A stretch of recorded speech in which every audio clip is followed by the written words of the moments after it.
Então, vamos resolver algumas questões de inox e de reações de oxidação. Sou a professora Ângela Ferreira, eu peço que curta o vídeo e continue me assistindo para você entender sobre esse assunto. A primeira questão diz o seguinte: determine o valor do inox, do enxofre, do fósforo, manganês e nitrogênio nas substâncias a seguir. Bom, o que a gente vai fazer? A gente sabe alguns inox tabelados, por exemplo, de metais alcalinos, né, do sódio, é um inox tabelado, né?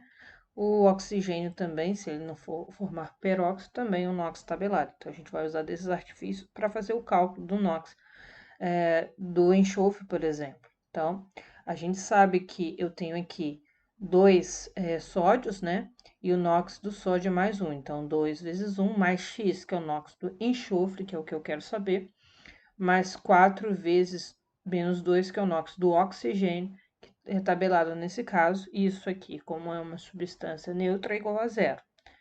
Fazendo a continha lá, eu tenho 2 mais x menos 8 igual a zero, então x vai valer mais 6. A mesma coisa eu vou fazer o HPO3 2-, né? Levando em consideração que aqui eu tenho um íon, então vai ser o seguinte: hidrogênio mais 1 mais x, que eu tenho apenas um fósforo, mais 3 vezes menos 2 igual a menos 2. Fazendo a continha aí, né? Eu vou encontrar mais 3 para esse composto.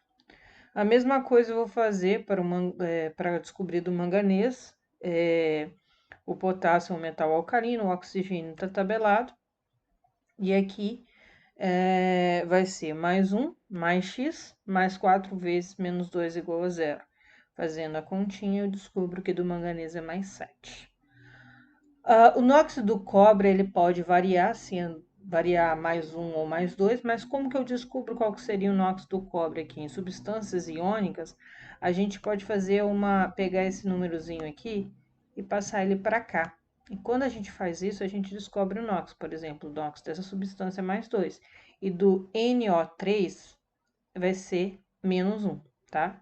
Que vai ser o valor, a quantidade de cobre que tem aqui com sinal negativo. Que primeiro eu escrevo cátion, depois o ânion. Então, eu vou adotar o NOx do cobre sendo mais 2 para fazer essa conta. Então, mais 2, mais 2 vezes x, porque esse 2 aqui multiplica o nitrogênio e a quantidade de oxigênio também, mais 6, que é a multiplicação de 3 com 2, vezes menos 2, que é o NOx do oxigênio. Fazendo a continha aí, eu vou descobrir que o NOx do nitrogênio nessa estrutura é mais 5, tá bem? Então, essa seria a primeira questão. Então, os NOx seriam na sequência mais 6, mais 3, mais 7 e mais 5. Outra questão seria o seguinte: observe a reação química abaixo e determine o NOx da espécie participante, indique onde houve oxidação, onde houve redução e qual o agente oxidante e o agente redutor.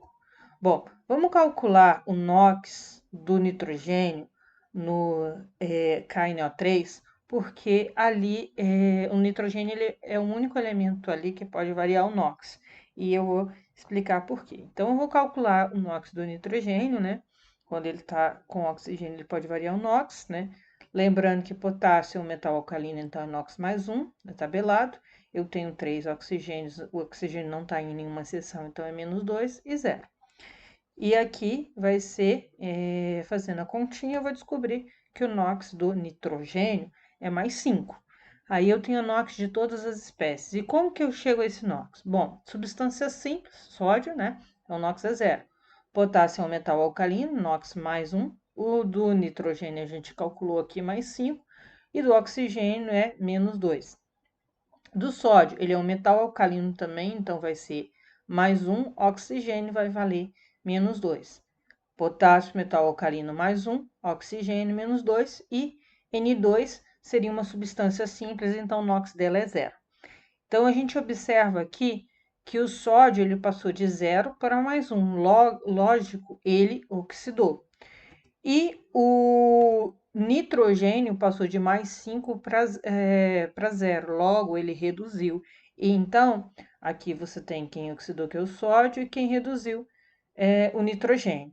Se o sódio ele oxidou, ele passa a ser quem provoca a sua redução. Então, ele colocar aqui AG, que é agente de redução. Ele é quem provoca a redução, ele seria o AG.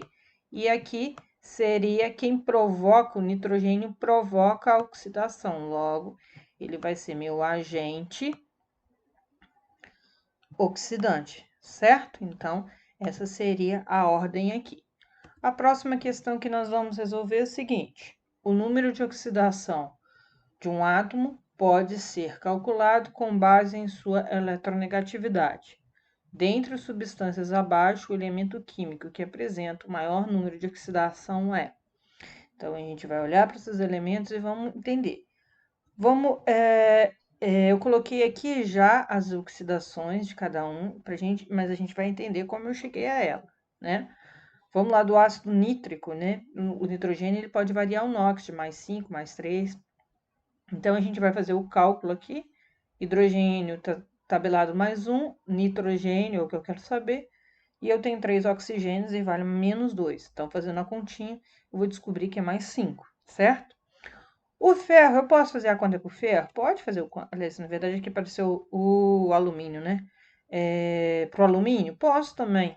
Eu vou mostrar aqui todos eles. Eu fiz aqui a conta para o alumínio, eu fiz a conta aqui para prata e...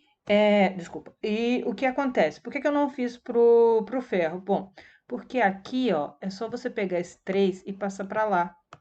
Quando você tem um composto iônico, você sempre pode usar esse artifício. Então, aqui o NOx do ferro é mais 3, tá? Da prata, você também pode fazer isso, né? Isso aqui é um composto iônico e o OH tem NOx menos 1. Então, por isso que a gente achou aqui mais 1.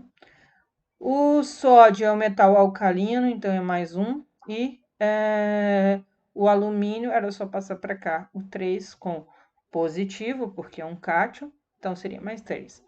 Então, dentre os elementos, as substâncias abaixo, o número que apresenta maior número de oxidação é o nitrogênio, que é mais 5, tá? Então, essa seria a resposta da questão. A questão 3, nos compostos H2SO4, KH, H2, H2O, NaHCO3, o número de oxidação do elemento nitrogênio é respectivamente, então vou fazer só uma lembrança aqui, que o NOx do hidrogênio é mais 1, exceto quando ele está ligado a um metal, que aí vai ser menos 1, ou ele forma substância simples, que vai ser igual a 0. Aqui ele não está em nenhum dos casos da exceção, logicamente o NOx dele vai ser mais 1. Aqui ele está ligado a um metal, que é o potássio, né? Então o NOx dele vai ser menos 1. Substância simples 0. Aqui ele não está na exceção, então o NOx dele vai ser mais 1. E aqui ele está ligado a um metal e ao CO3. Na verdade, ele está ligando mais ao CO3, formando uma ligação covalente ali. Mas ele não está só ligado a um metal, então o NOx dele aqui também vai ser mais 1. Então, essa seria a ordem: mais 1, menos 1, 0, mais 1 e mais 1. Lógico, logo a gente vai ter a resposta como sendo a letra A, tá bem? Então, mais uma questão: o agente ativo dos alvejantes de uso doméstico é o íon hipoclorito, ClO. Nos processos de branqueamento, esse íon sofre redução, né? Significa que, vamos lembrar o que é redução.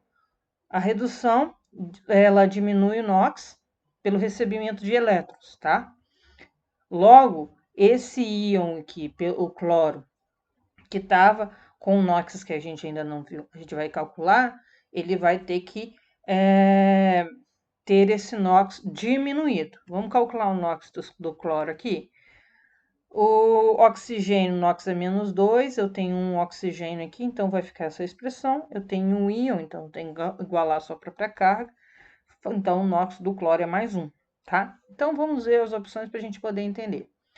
A substância que sofre a ação do hipoclorito recebe elétrons. Não, na verdade, ela doa elétrons para o hipoclorito, ele recebe elétrons. Ocorre a diminuição do número de elétrons na sua estrutura? Não, ocorre o aumento, por isso tem a redução. O ClO- é um agente redutor. Não, se ele sofre redução, ele vai ser o meu agente oxidante, tá? O ClO- é convertido a cloro elementar ou íon cloreto. Cloro elementar seria o Cl2, substância simples, NOx zero. Íon cloro, Cl-. NOx dele vai ser -1. Logicamente, que a gente pode observar que em ambos os casos o NOx está diminuindo, então tem uma redução, tá? Então a resposta correta seria a letra D. Letra E, não ocorre transferência de elétrons, não seria, porque uma reação de oxidação onde alguém reduz, tem que ocorrer transferência de elétrons. Então a resposta dessa questão seria letra D. Eu espero que vocês tenham entendido essas questões. Deixa aí nos comentários as dúvidas, sugestões. Se não é inscrito ainda no canal, se inscreva, ativa o sininho, tá? Para receber as notificações dos vídeos aqui postados. Siga lá no Instagram, Prof. Ângela Ferreira. E meu muito obrigado.